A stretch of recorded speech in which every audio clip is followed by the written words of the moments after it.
समंदर किनारे आबादी हुआ नहीं करती, समंदर किनारे आबादी हुआ नहीं करती, जिससे प्यार हो उससे शादी हुआ नहीं करती, और अगर है तुमको करनी तो सरकारी नौकरी है करनी पड़ती। तो हेलो एवरीवन, कैसे हैं आप सभी। उम्मीद करता हूँ मस्त होंगे, स्वस्थ होंगे और अपने अपने एग्ज़ाम की तैयारी में लगे होंगे। ठीक है, तो काफ़ी लंबा टाइम हो गया है, ठीक है, कोई लेक्चर नहीं आया है। लास्ट हमने पैरेललोग्राम डिस्कस किया था, उसके बाद हम कोशिश करेंगे आगे कंटिन्यू करें। ऑनलाइन क्लासेस थोड़ी कुछ ज़्यादा हो गई हैं, ठीक है, तो टाइम निकालना और वो ऑनलाइन चलते रहता है तो कैमरे के आगे बोलते रहना एक बोरिंग सा हो जाता है, तो इसलिए थोड़ा ब्रेक लिया गया।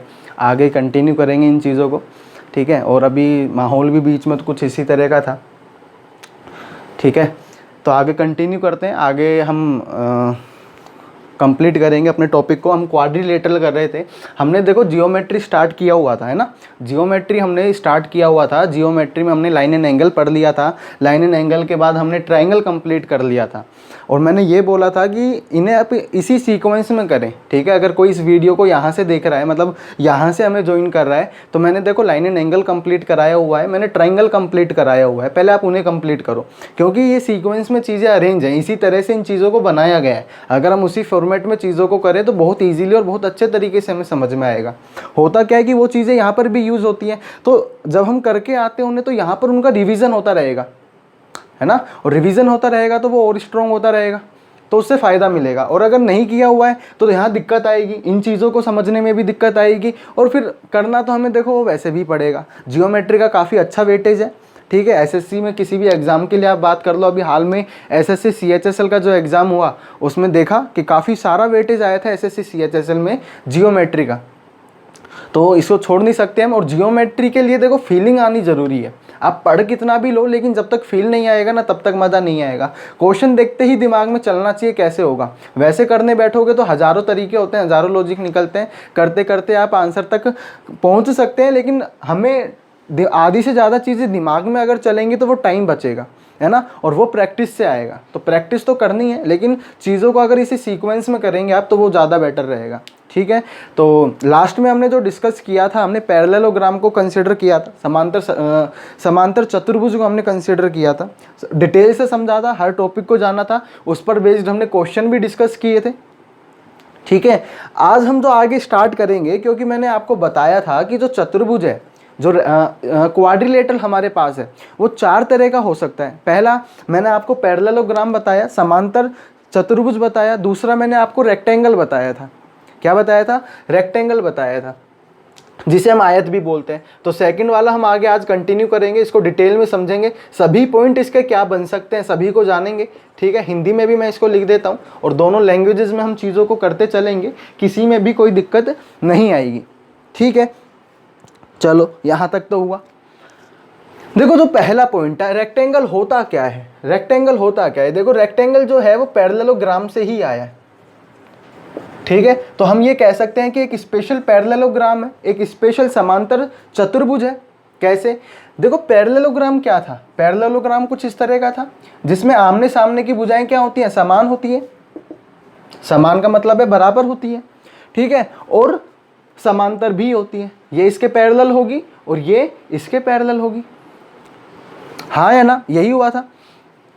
तो आमने सामने की भुजाएं समान भी होती हैं और समांतर भी होती हैं, लेकिन रेक्टेंगल में एक स्पेशल क्वालिटी ऐड हो जाती है, स्पेशल हम बोल सकते हैं एंटिटी ऐड हो जाती है। क्या? कि ये वाला एंगल यहाँ पर कुछ भी हो सकता था, ये वाला एंगल यहाँ पर कुछ भी हो सकता था। सपोज ये x था तो ये y था, यहाँ पर बस x प्लस वाई कितना होना चाहिए, 180 डिग्री होना चाहिए था। ये हमने देखा था कि ये जो दोनों एंगल होते हैं ये क्या होते हैं, लीनियर पेयर एंगल बोलते हैं, या फिर इन्हें हम क्या भी कह सकते हैं, सप्लीमेंट्री एंगल भी बोल सकते हैं।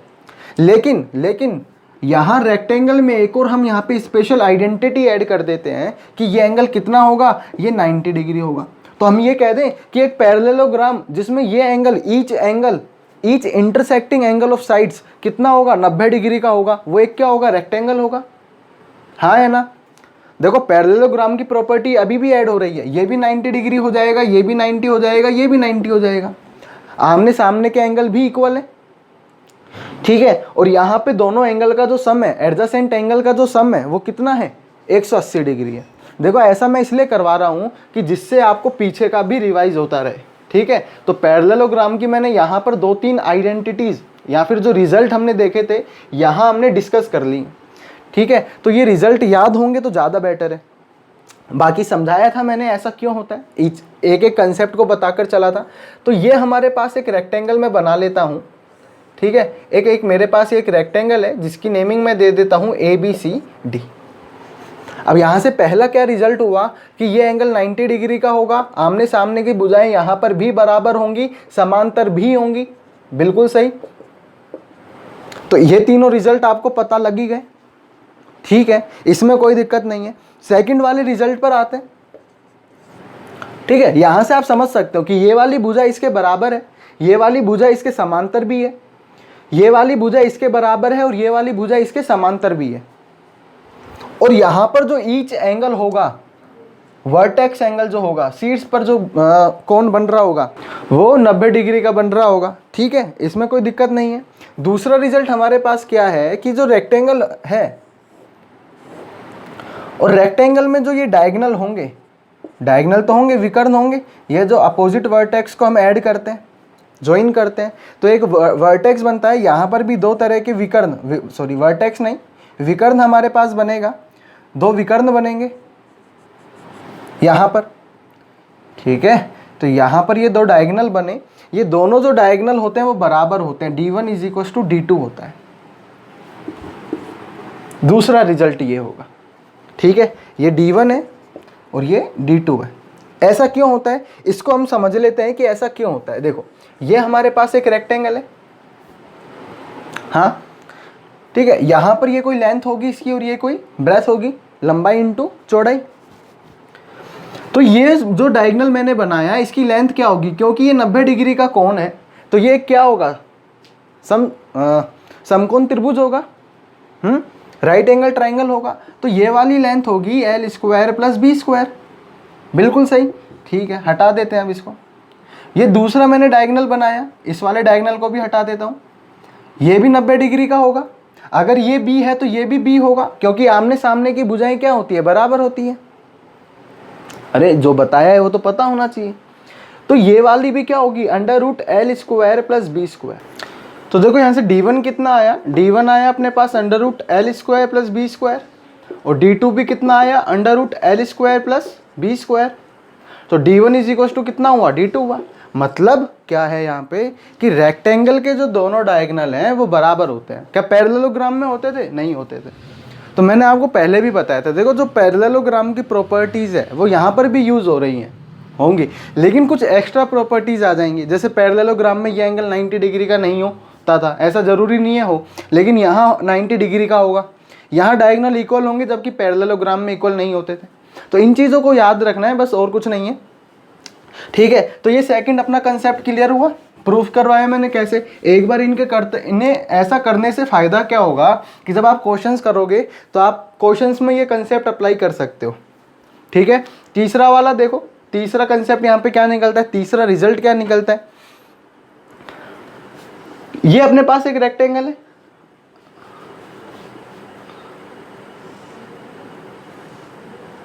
ठीक है, ये रेक्टेंगल है A, B, C और D।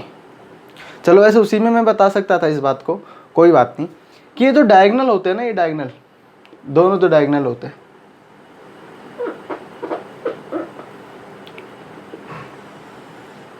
चलो मान लो ये डायगोनल है, ये D1 है और ये D2, ये इस पॉइंट पर इंटरसेक्ट कर रहे हैं, सपोज O पर इंटरसेक्ट कर रहे हैं, हाँ। तो ये जिस पॉइंट पर इंटरसेक्ट करते हैं ना, तो ये हम इसे ऐसा कह सकते हैं कि बाइसेक्ट करते हैं एक दूसरे को। रेक्टेंगल में डायगोनल एक दूसरे को बाइसेक्ट करते हैं, मतलब OA बराबर होगा किसके, OC के, और OD बराबर होगा OB के। अब होता कैसे है ये तो ठीक है, ये रिजल्ट इंपॉर्टेंट, इसे याद रखना है, ठीक है, लेकिन ये होता कैसे ये हमें समझना है। कैसे होता है ये देख लो, कि यहाँ पे अगर मैं इस ट्रायंगल की बात करूँ तो देखो ये वाली भुजा इसके बराबर है, साइड बराबर है, ये वाला एंगल देखो इसके इक्वल होगा, क्योंकि पैरेलल साइड्स भी हैं ये, और पैरेलल साइड्स में अल्टरनेटिंग इंटीरियर एंगल इक्वल होते हैं। अरे यार देखो ना, यहाँ पर इसको रब करो थोड़ी देर के लिए, इसको रब करो, तो ये दो पैरेलल साइड है और ये डायगोनल है, टेढ़ा मेढ़ा है पर डायगनल है, ठीक है। ये तो ये वाला क्या होगा, जेड वाली शेप बन रही है और जेड वाली शेप बन रही है, तो क्या होगा, अल्टरनेटिंग इंटीरियर एंगल होगा। अब इन्हें मिला दो भाई, रेक्टेंगल पूरा करना है, ठीक है। तो ऐसा होगा। सिमिलरली ऐसा यहाँ पे इसके केस में होगा, यहाँ पर ये वाला अल्टरनेटिंग इंटीरियर एंगल होगा। तो दोनों ट्राइंगल सिमिलर तो वैसे भी हो सकते थे, लेकिन एंगल साइड एंगल है। चलो देखो सिमिलर है, मान लो ये वर्टिकल अपोजिट एंगल हो गया, एंगल एंगल रूल से दोनों ट्राइंगल सिमिलर हो गए, इतना तो कर सकते हो। सिमिलर करने के बाद साइड का जो रेशियो होना चाहिए बराबर होना चाहिए, सबका होना चाहिए। तो यहाँ पर ये वाली साइड तो बराबर है, तो सारी साइडें बराबर होंगी कि नहीं होंगी, तो ये बराबर हो गई। हो गया प्रूफ कि जो रेक्टेंगल है, रेक्टेंगल में जो डायगोनल है वो एक दूसरे को क्या करते हैं, बाइसेक्ट करते हैं। समझ में आ गया होगा ये वाली बात। अच्छा फोर्थ, ये इसमें क्या गलती हम कर सकते हैं, यहाँ गलती हम ये कर सकते हैं, हम ये मान लेंगे कि किसी भी रेक्टेंगल में, मैं इसको अलग से इसीलिए बता रहा हूँ स्पेशली लेकर, ठीक है। ऐसी गलती हम करते हैं, ज़्यादातर केसेस में करते हैं, ठीक है। ये डायगोनल मैंने ड्रॉ किए, तो ये यहाँ पे 90 डिग्री पर नहीं इंटरसेक्ट करता है। डायगोनल जो है वो एक दूसरे को 90 डिग्री पर इंटरसेक्ट नहीं करते हैं, ये स्क्वायर के केस में करेगा। उसके लिए भी तो कुछ छोड़ो, सारा यहीं कर लोगे, ठीक है। तो यहाँ ये 90 डिग्री पे नहीं करता। ये 90 डिग्री पे कब करता, जब ये दोनों ट्राइंगल क्या होते, या फिर ये दोनों दो एडजेसेंट ट्राइंगल, कोई भी दो एडजेसेंट ट्राइंगल क्या होते, सर्वांगसम होते या फिर कॉन्ग्रुएंट होते, मतलब वही मतलब है, ठीक है। लेकिन यहाँ ऐसा नहीं होता है, ठीक है। ये सर्वांगसम नहीं होते हैं, तो ये रेक्टेंगल ये 90 डिग्री के एंगल पर भी इंटरसेक्ट नहीं करेंगे। तो इस बात को याद रखना है, ये गलती हम कर देते हैं ज़्यादातर, ठीक है। चारों पॉइंट क्लियर है, इन्हें नोट कर लो एक बार, देखो इन्हें क्या मैंने बताया, कैसे मैंने इनको प्रूफ किया, क्योंकि क्वेश्चंस में ये बहुत ज़रूर हेल्प करेंगे।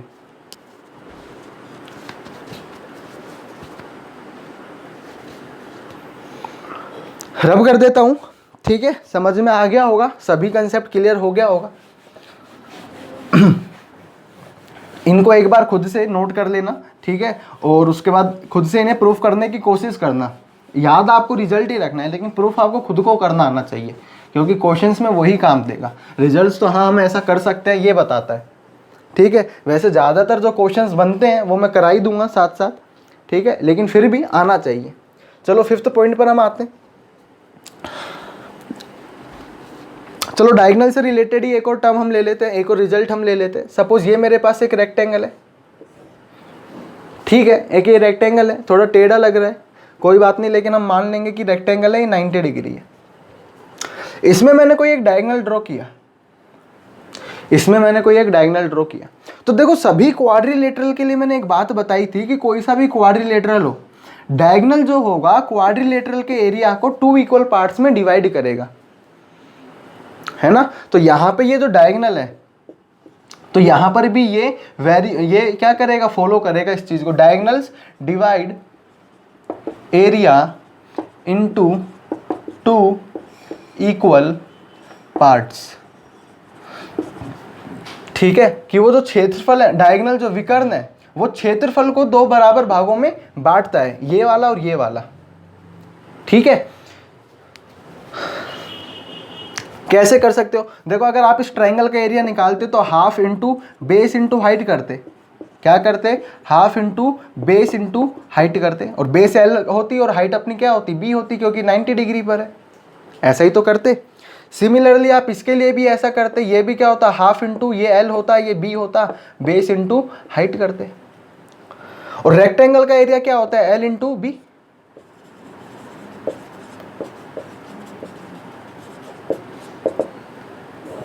तो देख लो ये दोनों ट्रायंगल का एरिया हाफ हाफ है, मतलब डायगोनल ने किया क्या, टोटल एरिया को 2 बराबर भागों में बांट दिया,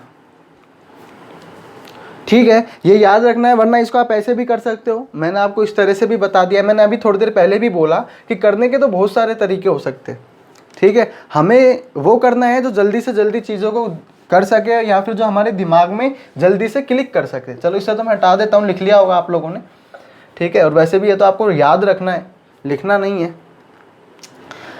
देखो ये दोनों जो ट्राइंगल होंगे ये कॉन्ग्रुएंट होंगे साइड साइड एंगल से। देखो ये वाली लेंथ इसके इक्वल है, ये कॉमन है, ये वाली इसके इक्वल है। तो ये दोनों ट्राइंगल में 1 और सेकंड में, तो 1 कॉन्ग्रुएंट होगा किसके, सेकंड वाले ट्राइंगल के। तो कॉन्ग्रुएंट है तो कॉन्ग्रुएंट ट्राइंगल का तो एरिया क्या होता है, साइड के रेशियो के बराबर होता है। तो साइड का रेशियो तो यहाँ पे 1 1 है, या बराबर भी कह सकते हैं। ठीक है, तो ये 5th पॉइंट हो गया। समझ गए हैं कि जो डायगोनल होगा वो एरिया को 2 इक्वल पार्ट्स में डिवाइड कर रहा होगा। अगर इसी को फर्दर आगे मैं बढ़ाऊं, इसी की मैं आगे बात करता हूं, नेक्स्ट पॉइंट ले लेता हूं। ठीक है, पॉइंट ज़्यादा बना लेंगे इस बार हम। ठीक है, तो ये बात वही है, बात वही है। ये देखो ABCD मेरे पास कोई क्या है, रेक्टेंगल है। इसमें मैंने डायगोनल ड्रॉ किया। ठीक है, इसने 2 इक्वल पार्ट्स में एरिया को डिवाइड कर दिया। ये वाला हाफ हो गया, ये वाला भी हाफ हो गया, अगर टोटल 1 था तो। देखो मैंने दूसरा वाला डायगोनल भी ड्रॉ किया, ये इस पॉइंट पर इंटरसेक्ट करा। थोड़ी देर पहले ही मैंने ये बताया आपको कि डायगोनल एक दूसरे को बाइसेक्ट करते हैं। अगर बाइसेक्ट कर रहे हैं तो ये वाला जो डायगोनल यहां से आया, ये मिड पॉइंट होगा कि नहीं होगा, होगा ना ये मिड पॉइंट। अगर ये मिड पॉइंट है तो ये मीडियन का काम कर रहा है, क्योंकि मीडियन होती क्या है, माध्यिका। अरे ये तो क्या, कितनी बड़ी बात बता दी मैंने आपको, है ना, कितना बड़ा ज्ञान दे दिया मैंने आपको, सोचो, माध्यिका। मतलब मीडियन होती क्या है कि जब हम वर्टेक्स से सामने वाली भुजा के मध्य बिंदु को मिलाते हैं, when we join the mid point from the vertex, तो दैट लाइन, वो वाली जो भुजा होगी उसे हम माध्यिका या फिर मीडियन बोलेंगे।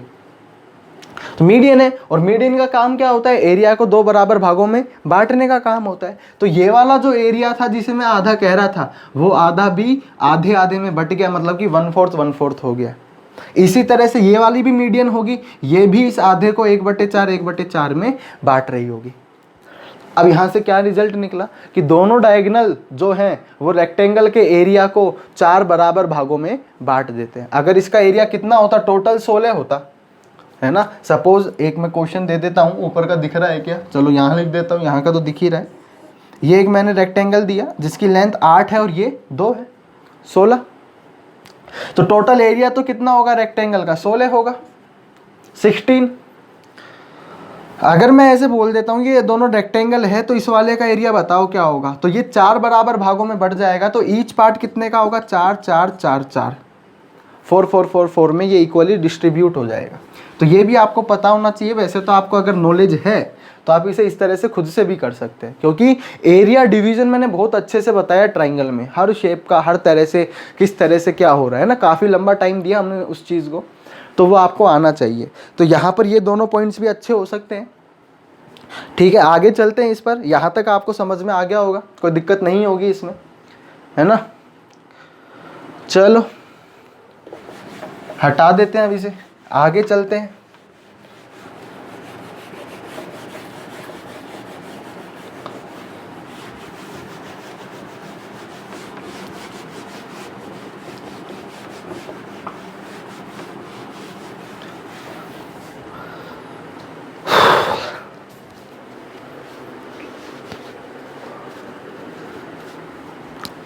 चलो नेक्स्ट पॉइंट की बात करते हैं। 6th हो गया था आई थिंक, 7th पॉइंट पर हमें, पॉइंट में क्या रखा है, जो रिजल्ट है वो जानना है हमें। तो देख लेना कोई सा भी हो, कि अगर मान लो एक रेक्टेंगल मेरे पास है, इस बार रेक्टेंगल मैं अच्छा बनाऊंगा, देखना, प्रैक्टिस हो गई है मेरी, practice makes the man perfect. 5-6 बार मैंने बनाई, तो इस बार बढ़िया रेक्टेंगल बनाया मैंने। ये A, ये B और ये C और ये D। ये देखना इंपॉर्टेंट, इस पर क्वेश्चन बहुत पूछा जाता है ना। इसका और ये जो नेक्स्ट वाला मैं इसी से रिलेटेड एक और बताऊंगा, तो उसका भी, है ना। सर जो आगे आने वाला है उसकी बाद में बात करना ना, अभी से क्यों कर रहे हो। बिल्कुल भाई मैं समझ गया, आगे ही करेंगे, अभी इतना कर लेते हैं। मान लो मैंने यहाँ कोई एक रैंडम पॉइंट लिया, सपोज यहाँ ले लिया। ध्यान रखना ये इंटरसेक्टिंग पॉइंट नहीं है, ठीक है। और दूसरा ये भी याद रखना कि रेक्टेंगल में जो एंगल बाइसेक्टर हैं वो डायगोनल नहीं होते, ठीक है। ये डायगोनल नहीं है अगर ये एंगल बाइसेक्टर है तो ये बहुत बड़ी गलतफहमी हो जाती है हम लोगों को, ठीक है। ऐसा नहीं होता है यहाँ पे। अगर एंगल बाइसेक्टर डायगोनल का काम करेंगे तो फिर वो 90 डिग्री पर भी इंटरसेक्ट करेंगे, लेकिन यहाँ पर नहीं होता ऐसा, है ना। तो यहाँ पे मैंने कोई भी एक रैंडम पॉइंट लिया O, और मैंने इनको ए से, डी से, सी से और बी से ज्वाइन कर दिया है।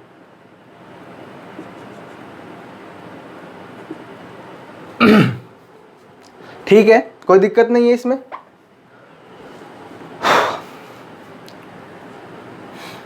चलो, तो यहां से ध्यान रखना कि जब भी कोई हम एक ऐसे रैंडम पॉइंट ले लेते हैं ओ, जिसका नाम मैंने रख दिया है, ठीक है, तो यहाँ पे ये 4 एरियाज बन गए। सपोज ये A1 बना, ये A2 बना, ये A3 बना और ये A4 बना। तो आमने सामने वाला देखो, यहाँ पहले मैं रिजल्ट लिख देता हूँ, वहाँ प्रूफ करूँगा। तो A1 प्लस A3 बराबर होगा A2 प्लस A4 के, मतलब A1 प्लस A3 ये वाला और इसके सामने वाला, और ये A2 प्लस A4 इसके वाले, इसका और सामने वाला, ये दोनों बराबर होंगे। या फिर इसको ऐसे भी पूछ सकता है कि A1 प्लस A3 जो होता है half of the area of rectangle होता है। ठीक है, अगर A1 plus A3 half of the area of rectangle है, मतलब रेक्टेंगल के एरिया का आधा है, तो देखो ये तो इसके बराबर है ना, तो A2 प्लस A4 भी क्या होगा, half of the area of rectangle होगा। हाँ कि ना? ये पहला, ये दूसरा, ये तीसरा, 3 पॉइंट मैंने इसमें बताए। तो पॉइंट तो सिंपल ही है। ठीक है, समझ में भी आ रहा है कि अच्छा ऐसा होगा। लेकिन करें कैसे इसको प्रूफ? एक बार प्रूफ करेंगे तभी तो फील आएगा ना अंदर से, हाँ कि हाँ भाई सही है। भरोसा तो है ही नहीं आप लोगों को मुझ पे। तो चलो इसे प्रूफ कर देता हूं मैं। इसके लिए हमें करना क्या पड़ेगा, मैंने इन दोनों के लिए परपेंडिकुलर ड्रॉ किया आमने सामने के लिए, क्योंकि एरिया की बात हो रही है और एरिया के लिए परपेंडिकुलर नहीं आया तो क्या ही आया। तो मैंने देखो ट्राइंगल OAB और ट्राइंगल OCD दोनों ट्राइंगल लिए और दोनों का एरिया मैंने ऐड कर दिया, क्योंकि हमें A1 प्लस A3 प्रूफ करना है, ये या फिर ये। ठीक है, चलो, तो ये होगा हाफ इंटू ये वाली लेंथ अगर L है ना, ये L मान लेते हैं, दोनों इक्वल होंगी, बराबर है। और इसको मैं H1 बोल देता हूँ, इसको मैं H2 बोल देता हूँ, क्योंकि A1 के लिए H1 बोल दिया मैंने, दिख नहीं रहा है। मैं इधर आके थोड़ा सा इसको सही से बना देता हूँ। ये वाली लेंथ, यार ये A1 थोड़ा इधर लिखा होता तो सही रहता, ये H1 और ये H2। अब तो बढ़िया दिख रहा है एकदम।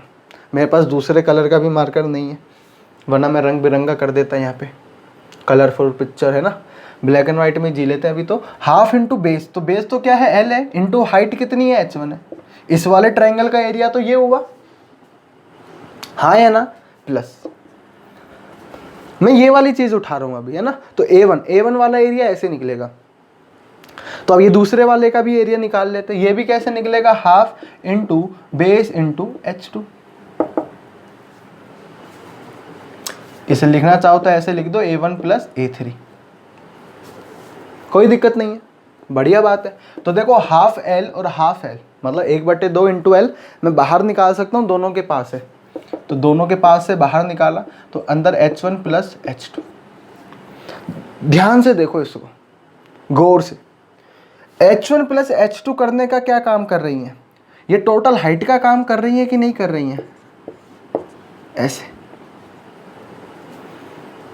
तो मैं H1 प्लस H2 को क्या लिख सकता हूँ, हाफ इंटू L, या फिर चलो इसे H ना लिखकर B लिख देते हैं, फील आ जाएगा एरिया का।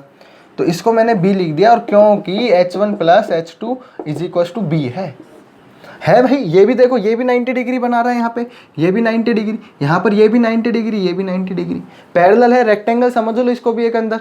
तो आमने सामने की भुजाएं बराबर होनी चाहिए, तो ये वाली हाइट इसके बराबर होनी चाहिए, तो ये होगा। तो बताओ half into L into B बना ये, और L इंटू B क्या होता है, half into area of rectangle. Similarly हम इसको भी कर सकते हैं, A2 प्लस A4 को। यहाँ पे मैं हाइट ले लूँगा, यहाँ मैं हाइट ले लूँगा, यहाँ बेस B का काम कर रहा होगा और हाइट L बन जाएगी, तो भी ये एरिया ऑफ रेक्टेंगल आ जाएगा। तो ये दोनों प्रूफ हो गए, क्योंकि दोनों A1 प्लस A3 भी यही आ रहा है, A2 प्लस A4 भी क्या आएगा, हाफ एरिया ऑफ रेक्टेंगल। अरे ये भी तो यही निकल के आएगा सिमिलरली, है ना। ये सिमिलरली लिख देता हूँ।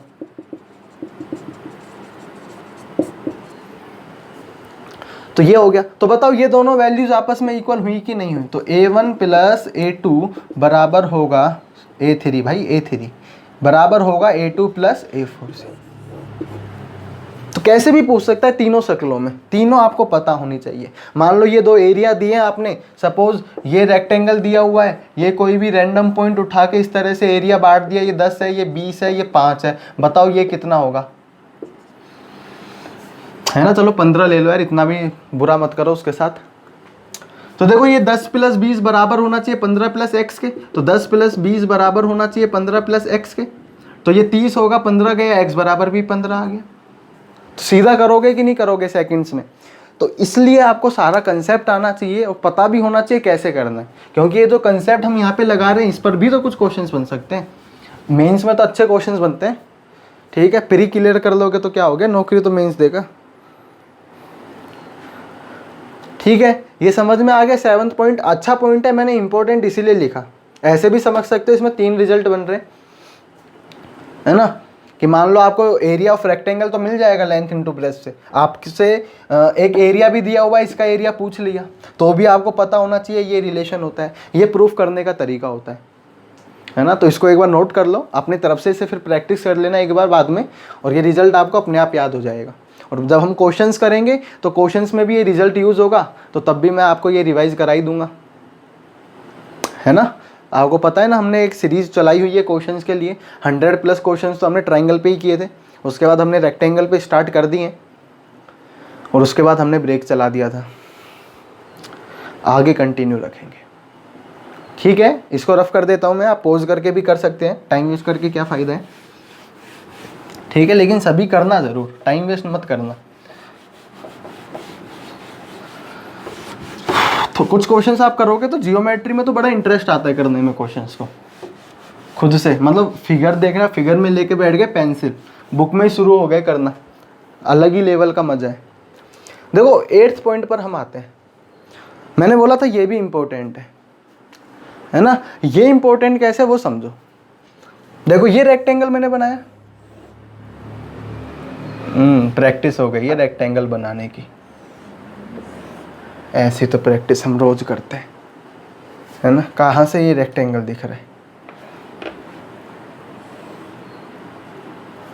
अब तो दिख रहा है। मान लेते हैं A B C और D, ये मेरे पास एक रेक्टेंगल है। अब वापस से मैंने एक बार रैंडम पॉइंट लिया, ठीक है, ये मैंने इसको ज्वाइन कर दिया, O पॉइंट है ये, फिर से मतलब उसी में मैं एक और रिजल्ट ऐड करवा रहा हूँ, है ना। वो फिगर तो काफ़ी ख़राब सा हो गया था इसलिए मैंने हटा दिया। तो यहाँ पे एक और रिजल्ट निकल के आता है, बहुत इंपॉर्टेंट निकल कर आता है, बहुत इंपॉर्टेंट। इसको अलग से करवाते हैं, आप देखोगे अगर आपने कोई कोचिंग्स वगैरह ज्वाइन की हैं कभी, तो इसको अलग से करवाया जाता है, ठीक है।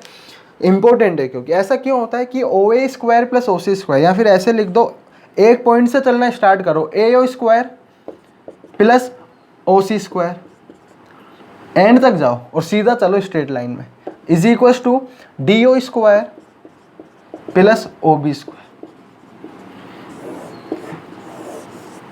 ये होता है, इसको 30 मार्क खान बना दो 3 स्टार देकर, ठीक है, बहुत ज़रूरी है।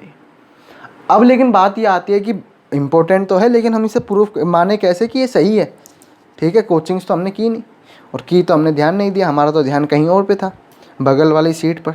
नहीं, बगल में तो तुम्हारे कौन ही आके बैठता है ना, दूसरी वाली सीट पर, किसी और के बगल वाली सीट पर। तो चलो देखो प्रूफ कर लेते हैं इसको, कैसे कर लेते हैं। वही अगेन परपेंडिकुलर ड्रॉ कर देता हूँ। ये H1 है, ये H2 है, ये कोई पॉइंट P ले लो, ये कोई पॉइंट Q ले लो, ठीक है, कोई दिक्कत नहीं है। P दिख रहा है ना पॉइंट, काफ़ी छोटा सा बना दिया, लो बड़ा बना देता हूँ, है ना। और इस O को यहाँ ना रख कर O को यहाँ रख देते हैं।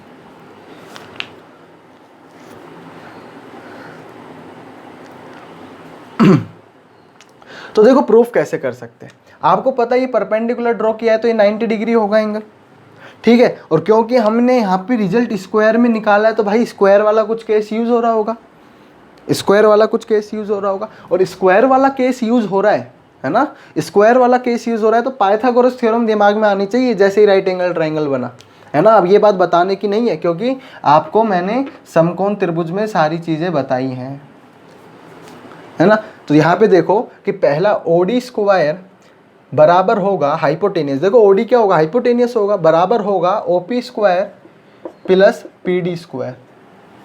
और इस वाले राइट एंगल ट्राइंगल की मैं बात करूंगा तो ओ सी स्क्वायर बराबर होगा O P square plus C P square. तो देखो अभी तो यहाँ पे ओपी बराबर आ रहा है, मैं तो काट दूंगा इन्हें, सबसे पहले माइनस कर दूंगा, दोनों इक्वेशन को सब्ट्रैक्ट कर दूंगा।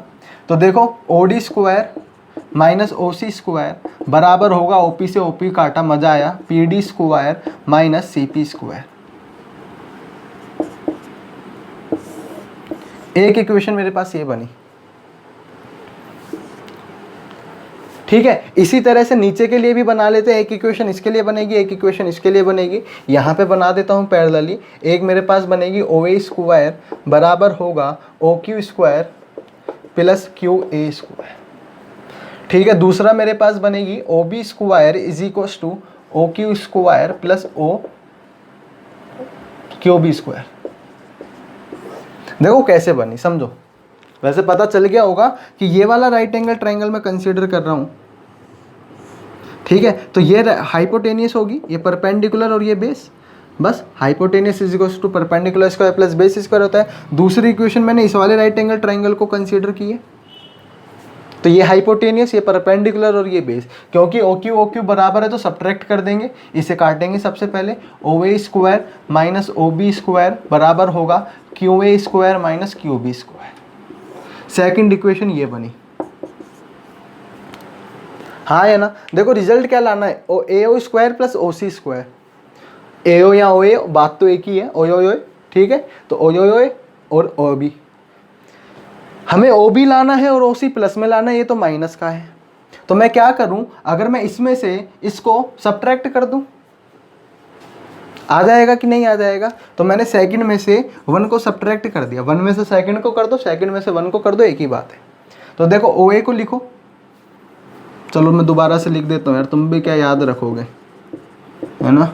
तो Q A square minus Q B square, इसमें से ये माइनस करनी है, तो O D square minus O C square बराबर P D square minus C P square. ये माइनस प्लस माइनस प्लस, ये बराबर का साइन था, यहाँ प्लस था तो ये माइनस होगा। सब्ट्रैक्ट कर रहे हैं ना, सब्ट्रैक्ट कर रहे हैं तो साइन चेंज हो जाएंगे, साइन चेंज हो जाएंगे। तो एक चीज़ को ध्यान से देखो, ए क्यू जो है पी डी के बराबर है, ठीक है, क्योंकि ए क्यू बराबर है पी डी के। ऐसा करने से हुआ क्या, देखो ओ क्यू पी डी के बराबर तो माइनस के साथ कट जाएगा, ठीक है। दूसरा क्या कि सी पी बराबर है क्यू बी के, सी पी बराबर है क्यू बी के, क्योंकि ये परपेंडिकुलर है। मैंने बोला रेक्टेंगल से आमने सामने की भुजाएं बराबर होंगी, तो ये भी सी पी से क्यू बी कट जाएगा, मतलब जो भी है क्यू बी और सी पी कट जाएगा। यहाँ पे क्या आया, O A square minus O B square minus O D square plus O C square बराबर 0। माइनस वालों को वहाँ भेज दो, प्लस वालों को यहीं रहने दो। तो O A square plus O C square बराबर O B square plus O D square. देखो यही बना कि नहीं बना जो हमें प्रूफ करना था। अरे यार A O B O D O B एक ही बात है, लेंथ देखो, नाम मत देखो, नाम में कुछ नहीं रखा है, शेक्सपियर भी कह के मर गया है, ठीक है। तो यहाँ पे ध्यान दो इस बात का, ये हो गया। तो ये भी इंपॉर्टेंट रिजल्ट है। इसमें क्या होता है कि आपको कोई भी 3 लेंथ दे देगा, ये परपेंडिकुलर तो प्रूफ करने के लिए बनाया मैंने, ठीक है, बनाना तो पड़ेगा, फिर प्रूफ कैसे होएगा। तो यहाँ पर ये लेंथ ये लेंथ ये लेंथ ये लेंथ 4 लेंथ है, 4 में से कोई भी 3 देकर एक हटा देगा, पूछ लेगा उसका। देखना लास्ट ईयर के क्वेश्चंस में डेफिनेटली इस पर क्वेश्चन मिलेगा ही मिलेगा आपको।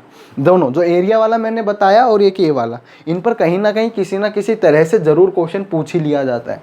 तो आपको ये पता होना चाहिए। फटाफट से पॉज करो, नोट करो, इसको अपनी तरफ से एक बार खुद से प्रूव करना तो समझ में आएगा ये, ठीक है।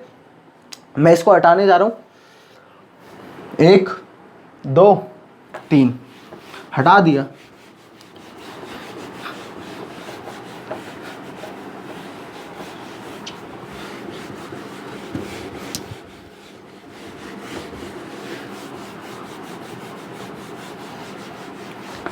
लास्ट वीडियो में क्या दिक्कत हुई थी कि थोड़ा नीचे का ये वापस से मैंने साफ़ कर दिया। अभी ये नीचे का क्या हो गया था, दिख नहीं रहा था क्योंकि स्क्रीन पे उतना आ नहीं रहा था।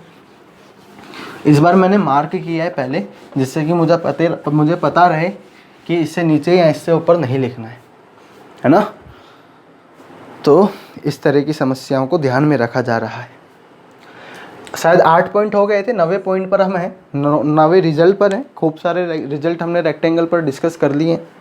आगे और अच्छे रिजल्ट्स की मैं बात कर लेता हूँ। देखो मैंने एक चीज़ और आपको बताई थी कि यहाँ पे एक तरह का क्वेश्चन बहुत ही कॉमन है जो कि पूछा जाता है।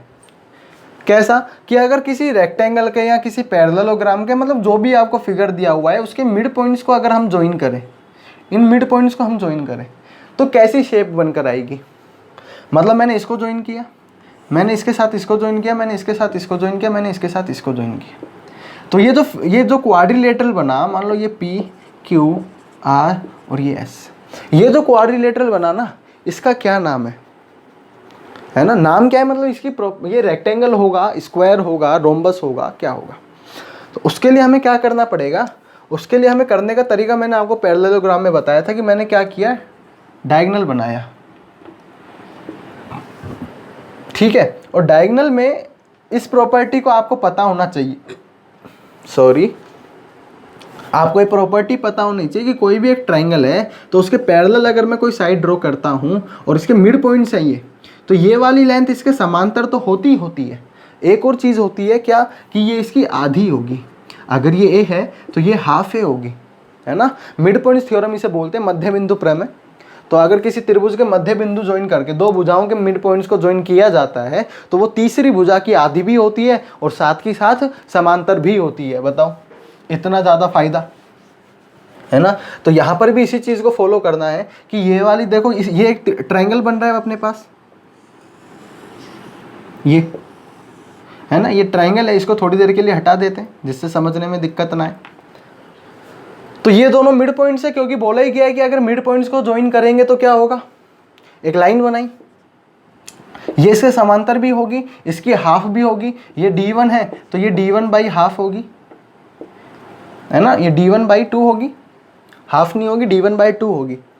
और समांतर भी है, चलो कोई बात नहीं, ये इसका किस्सा खत्म हुआ, पीछे वाले पर आ जाते हैं, ठीक है। इसको ज्वाइन कर देते हैं, अब इसको हटा देते हैं, एक बार इसकी भी, पहले उसका बलिदान दिया था, अब इसका देना पड़ेगा।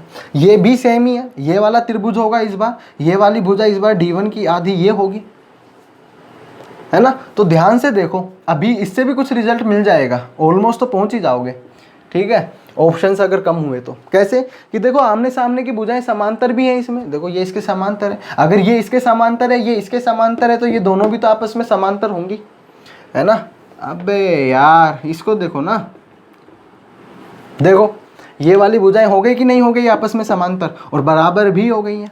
सिमिलरली अगर मैं यहाँ पे डायगोनल बनाता हूँ तो ये अगर D2 है तो ये D2/2 होगा, ये D2/2 होगा, साथ में ये इसके समांतर भी होगा, ये दूसरे वाले डायगोनल के, तो इसको मैंने हटा दिया। अबे तू कहाँ जा रहा है, तो यहीं रहे, ये रहा। तो देखो इसमें आमने सामने की भुजाएं समांतर भी हैं, बराबर भी हैं, क्योंकि देखो D1 बराबर है D2 के, पहला यहाँ दूसरा पॉइंट जो था डायगोनल मैंने बताया था, दूसरा था आई थिंक, तो D1 D2 के बराबर है, तो D1 D2 के बराबर है तो हम ऐसा लिख दें कि ये मान लो D के ही बराबर है, तो ये भी D/2, ये भी D/2, ये भी D/2, ये भी D/2। तो ये चारों भुजाएं बराबर हो गई हैं और आमने सामने की भुजाएं समांतर है। ऐसा हम नेक्स्ट में समझेंगे, किस में होता है, रोम्बस में होता है। अभी मान लो नेक्स्ट हम रोम्बस पढ़ेंगे तो रोम्बस में समझेंगे कि चारों भुजाएं बराबर होती हैं लेकिन आमने सामने की भुजाएं समांतर होती हैं, हाँ है ना। तो ये रोम्बस होता है। पैरेललोग्राम में ऐसा ही, जब हम मिड पॉइंट्स को ज्वाइन कर रहे थे तो रोम्बस नहीं बन रहा था, पैरेललोग्राम ही बन रहा था, क्योंकि उसमें चारों भुजाएं समान नहीं हो रही थी, आमने सामने की भुजाएं समान हो रही थी। क्यों? क्योंकि वहां पे D1 = D2 नहीं होता। क्लियर है? अगर मिड पॉइंट्स को ज्वाइन करके बनाया जाएगा तो ये PQRS क्या होगा, रोम्बस होगा। तो ये भी एक अच्छा रिजल्ट बनता है, सीधा क्वेश्चन पूछ लिया जाता है इसमें, 2 मिनट लगाओगे क्वेश्चन को सोल्व करने में। अगर रिजल्ट पता होगा डायरेक्ट तो सेकंड्स में क्वेश्चन पढ़ते ही आंसर को टिक कर दोगे। ठीक है, अगला वाला और देख लेते हैं, अगले वाले को क्या देखना है। हाँ, इस तरह से भी एक रिजल्ट बन जाता है। क्या बन जाता है, देखो कि ये मेरे पास एक रेक्टेंगल है, दिख तो रहा ही होगा, ये एक रेक्टेंगल, और रेक्टेंगल भी बहुत प्यारा बना है इस बार। ABCD एक रेक्टेंगल है, इस बार इसके डायगोनल्स को ज्वाइन किया है, सॉरी डायगोनल्स को नहीं, इसके एंगल बाइसेक्टर को। ठीक है,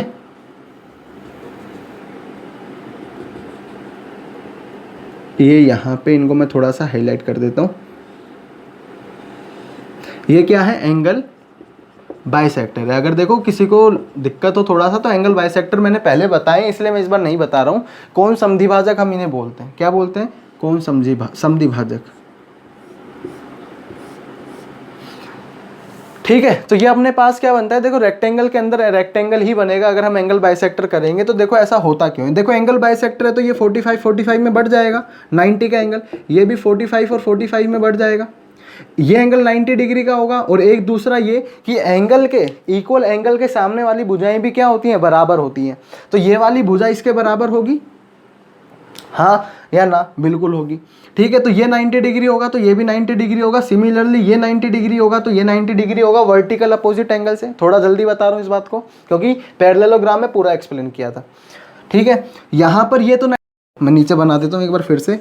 ये रेक्टेंगल है, इसका ये एंगल बाइसेक्टर और ये एंगल बाइसेक्टर, ये 45 डिग्री, ये 45 डिग्री, 90 डिग्री। और त्रिभुज के अंत्य कोणों का योग कितना होना चाहिए, 180 डिग्री, तो ये 90 डिग्री है ना। तो ये वाला भी 90 होगा। सिमिलरली ऊपर वाले ट्राइंगल के लिए ये 90 डिग्री होगा। तो चारों कोण 90 डिग्री के भुजाओं के बारे में अभी कोई कमेंट कर नहीं सकते, तो ये क्या होगा, एक रेक्टेंगल होगा। चारों कोण 90 डिग्री के हैं तो ये क्या होगा, एक रेक्टेंगल होगा। हाँ या ना, समझ में आया। तो दोनों तरह के रूल पता होना चाहिए कि अगर मध्य बिंदुओं को ज्वाइन करके कोई क्वाड्रिलेटरल बनाया है, मिड पॉइंट्स को ज्वाइन करके अगर कोई क्वाड्रिलेटरल बनाया है तो वो क्या होगा, वो एक क्या होगा, रोम्बस होगा। ठीक है, और अगर हमने एंगल बाइसेक्टर्स को ज्वाइन करके कोई रोम्बस नहीं बनाया, क्वाड्रिलेटरल बनाया है, तो वो एक रेक्टेंगल होगा। तो इसको लिख देते हैं यहाँ पे रेक्टेंगल, मतलब आयत। रेक्टेंगल के अंदर रेक्टेंगल। तो ये दोनों पॉइंट्स भी क्लियर होने चाहिए, दोनों पॉइंट्स भी समझ में आ जाए तो अच्छा है, क्योंकि सीधा क्वेश्चन पूछा जाएगा तो सीधा ही आंसर भी कर पाओगे। है क्यों, वो मैंने आपको समझा दिया है। अब अगले पॉइंट पर चलते हैं। अगला पॉइंट भी इंपॉर्टेंट है, काम का है, लास्ट रिजल्ट अपने पास बचता है। ठीक है, आज लास्ट पॉइंट पे ख़त्म करेंगे बातचीत अपनी। ठीक है, इसके बाद नेक्स्ट में इस पर बेस्ड क्वेश्चंस करेंगे, जिससे कि सभी पॉइंट्स क्या हो जाए, रिवाइज हो जाए। और कुछ नए कंसेप्ट भी बनते हैं क्वेश्चन के हिसाब से। कुछ पर्टिकुलर क्वेश्चंस होते हैं जो मतलब रिपीट पर रिपीट होते हैं, और क्वेश्चंस में भी कंसेप्ट होते हैं जिन्हें क्वेश्चन से समझना ईजी होता है। इसलिए मैं यहाँ पर नहीं लाया, वो क्वेश्चन से हम समझेंगे। ठीक है, और एक साथ फिर ज़्यादा भी हो जाएंगे। वैसे तो 10 पे रोक देना चाहिए था, लेकिन चलो फिर भी ये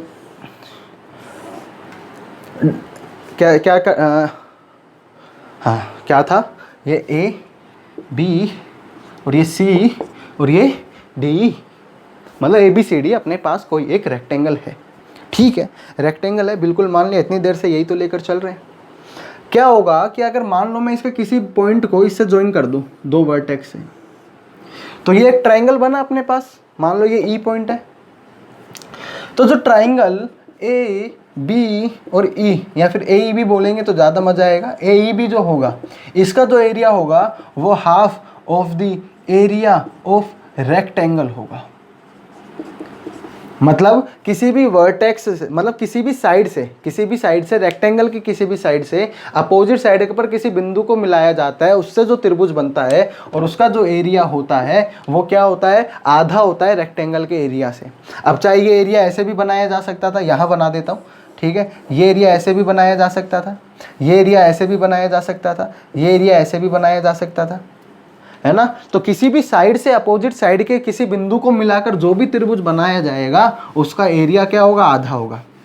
अच्छा, पहले या दूसरे या तीसरे किसी भी पॉइंट में ऐसा ही एक एरिया का मैंने बताया था, उसमें क्या था, डायगोनल था। मैं डायगोनल के लिए आपको बोल रहा था कि एरिया को 2 बराबर भागों में बांट देगा।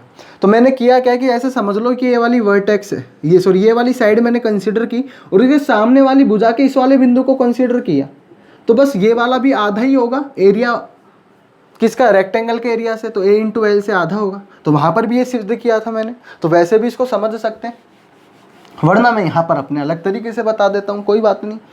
ठीक है, देखो यहाँ पे जो इसकी हाइट होगी वो कितनी होगी, जो B अगर ये है, ये B है, तो ये भी B होगा और ये L होगा। त्रिभुज का एरिया क्या होता है, half into base into height. Rectangle का एरिया होता है एरिया इंटू L, और आधा इसके आगे लगा हुआ है। तो तो देखो हाफ इंटू AL से या half of the area of rectangle आ रहा है।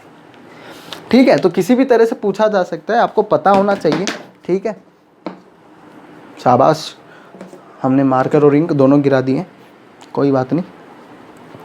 ठीक है, तो ये लास्ट पॉइंट था ये अपना, इससे ज़्यादा और कुछ नहीं बनेगा। ठीक है, और ज़्यादा से ज़्यादा क्या पूछा जा सकता है, ज़्यादा से ज़्यादा और कुछ नहीं पूछा जा सकता। बाकी अगर कुछ बचता है तो वो हम क्वेश्चंस की फॉर्म में कवर कर लेंगे। तो क्वेश्चंस वाला जो क्वेश्चन बैंक्स जो हमने सीरीज चलाई हुई है, क्वेश्चन बैंक में हम जो क्वेश्चंस करते हैं डेली 20 क्वेश्चंस का करते हैं हम, डेली तो नहीं मतलब हाँ टॉपिक करने के बाद उस पर बेस्ड 20 क्वेश्चंस हम जरूर लेकर चलते हैं मिनिमम। तो उसमें हम चीज़ों को देखेंगे, कुछ अगर बचता है तो इसमें आगे चीज़ें। ठीक है, वैसे एक आधा चीज़ उसमें इंपॉर्टेंट होती है, हर बार मैं डालने की कोशिश करता हूँ, तो आगे भी हम डालेंगे।